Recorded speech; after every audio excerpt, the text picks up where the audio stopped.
into Australian musician. Thanks for having us. In another life, you're pretty much a full-on rock band. Yeah. Tell me about the transition into the more acoustic.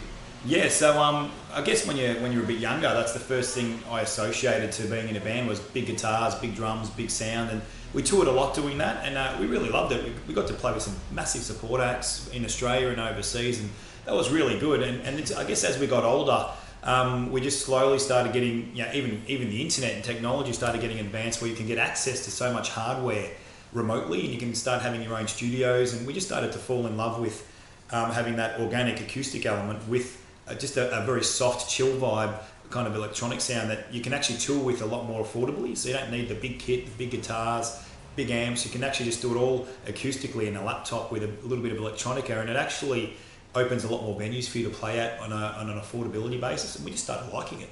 Yeah. Yeah, and I believe the single "Come On My Life" was inspired by New York City. Yeah, so me and Ryan, who's not here today, my bass player, we moved there for about three and a half months, year and a half ago, and it was just all about getting out of our comfort zone, seeing a different city in a big world, and seeing all the buskers and stuff like that in Central Park and in the subway, and just really inspired us to sort of write differently. And then I ended up getting guitar lessons. I met a guy, Manella Jamal, he's a Canadian guitarist, and he started teaching me all this slap guitar and percussive guitar, and I just started falling in love with that, and then that with the buskers, and that just created this element, and then I guess I just got into the electronic stuff when I got back. Yeah. "Come On My Life" has a really punchy beat behind it, and I'm trying to work out what it is that's happening with the bass. What's he actually hitting there? No, that's an element of this. It's that percussive bit, and it's just a kick pedal that's that we also triggered with an electronic beat just to make it a bit more modern and unique, and more to us. Yeah. My rainbow ain't got no pot to go. Walk on the ladders, feeling all the bad luck. But went wrong in my past life. And just going back to New York again, there's another clip of you guys playing on a step. Yeah. That was where we were living. We lived Brooklyn. That's out of Brooklyn, Spencer Street in Brooklyn, in Crown Heights. It was actually, told it was actually quite a rough neighbourhood to the locals, so it was a big character building place, but we actually ended up making friends with all the neighbours. They took us to dinner on there last night and gave us a traditional Brooklyn send-off, and the guy who lived next to us used to be quite a well-known, we had a well-known DJ vinyl collection. He was showing us some original mint stuff from back in the day, and we ended up recording everything there, and we also did the Brooklyn Bridge and a few other places that we just fell in love with when we were over there, and just recorded them acoustically and just as a transition to this stage. Yeah, there's something about steps in New York that give that vibe of community. Yeah. And I think it's all that whole walk up where your neighbours are literally, the walk up buildings, your neighbours are all sort of next to each other, and every day they don't really have backyards, so they just sort of sit on the steps as people walk by. And So tell me what happens when you bring a song to the band. What happens to it then? So it used to be a whole different process where I'd come up almost just with an idea. So like I might have just an idea like that, and then we'd go and jam that for the whole band, and then I'd hum a melody to go, what's going to be the chorus in that, and then by the end of it you've got a song, and it was all rehearsed in the one element. Now we're doing it a bit differently, where I'll come up with an idea and I'll put it up on Ableton Live, or I'll put it up on Logic onto a Dropbox folder. I'll send it to Stewie, and he'll jam a melody that I've either written or he's going to write. I'd send it to Ryan and Ryan would send it on Dropbox back the bass line that he thinks, and then we're almost writing remotely now. And I really enjoy that process because you're not restricted to the 2-hour gap that you have to all get together. You kind of do it in your own creative space when you're most suited to do that song, and I think it's got a better result. Yeah. Talk me through the gear that you used on the single. Yep. So I used this in the demo process, but Cole Clark sponsored me for all the guitars. So they sent us a bunch of guitars, and Angel Series was the one that's actually on the recording, and I'm also using a Taylor as well on the recording, and then Ryan used his Fender bass, and as far as drums, Fabio Filano, we got him in to do a session drum. It was very percussive sort of drumming, and then we added all the electric stuff later on. And when we play it live, we play it through Ableton Live, and we use triggers and stuff to make it really interactive and electro on stage. Yeah. So, previously being a rock band and playing the type of stuff you're playing now, Yeah.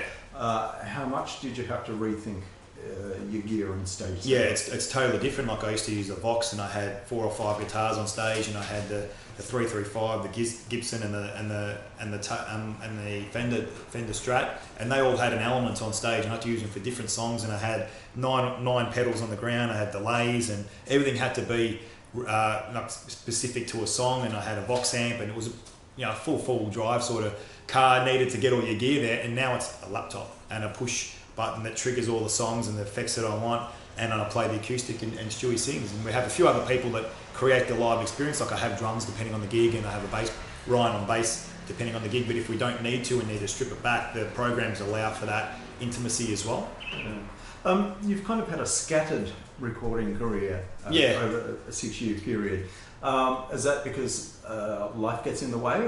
Or Life gets in the way, budgets, and just the quality of song might not be there for a certain period of time, and then we get a song and we love it and we workshop it, and it's also availability of the right producer. Sometimes the producer might only be available from September to October, so then we record in that window, and in the meantime we'll try and gig as much as we can. So it also just depends on getting the whole team, and then sometimes you get the producer and the song's finished, but you can't have the marketing team to get it out there. So that's what creates that sort of scattered vibe sometimes. Yeah. So how many songs do you have road ready when you go out? We've got at the moment for gigging we've got about 15, or we've got a collection of 30, but we only use 15 in the set, and then we've got 3 more on the cards for the next releases that we're just sort of testing out to the audience at the moment. Are you now working towards an EP or an album eventually?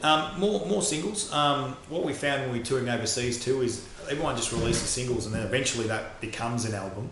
But it makes it more affordable to keep in the face of your fans and keep showing them things. If I just recorded 10 songs and gave it to them all at once, I actually couldn't afford to do it that way anymore. And then constantly market that 10 times. You'd be gone too long to do the next 10, because you have to do all that writing, all that production again, and you'd be gone too long.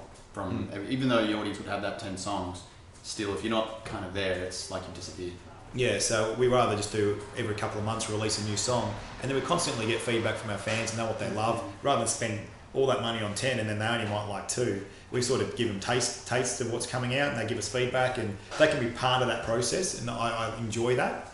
Yeah. Are there other acts out there that you admire, that you sort of follow their paths? Yeah, at the moment, I mean, when like I said, when I was in more the solid rock stuff, I was really following the Killers a lot, like the US model bands, and I became friends with Mac Reynolds, who manages Imagine Dragons, who's part of that management company that had the Killers and Imagine Dragons, and they're a bit more electro. They got a lot of synthetic sounds, and I started following them a lot. But in Australia, like bands like Gang of Youths, even solo artists like your Chet Fakers and Fractures that have an electronic influence to an organic sound, I started following them to see where they're taking their music, and even just the electronic stuff like Rufus and bands like that. I just thought just following their techniques and how they're coming up with their songs is becoming really good, and I actually sit there and go, I know how they got that drum beat now, and I can learn from that, and I go, that's quite good. I go see them live, and bands like Busika that are doing some really great stuff in Australia. I love seeing them and just knowing what I'm doing and seeing what they're doing. I'm going, it's starting to complement. I'm starting to enjoy where the music's going.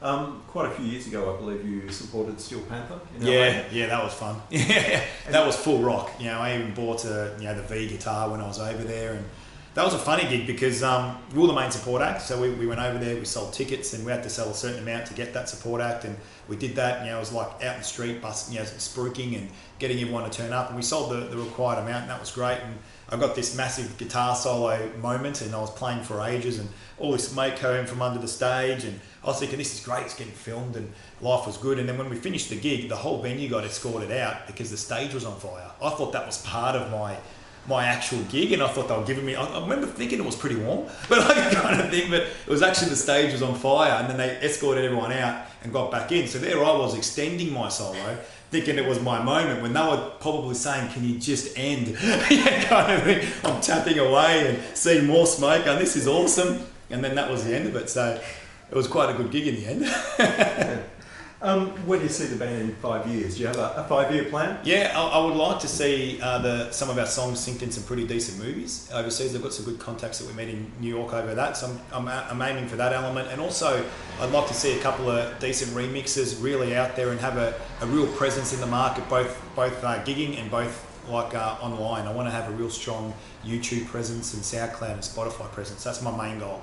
Is get that real online presence, have a good fan base, know where I can tour, where they're watching it, where they're engaging, and just play. Yeah. All right, guys. Thanks for your time. No, thank you. Perfect. Good.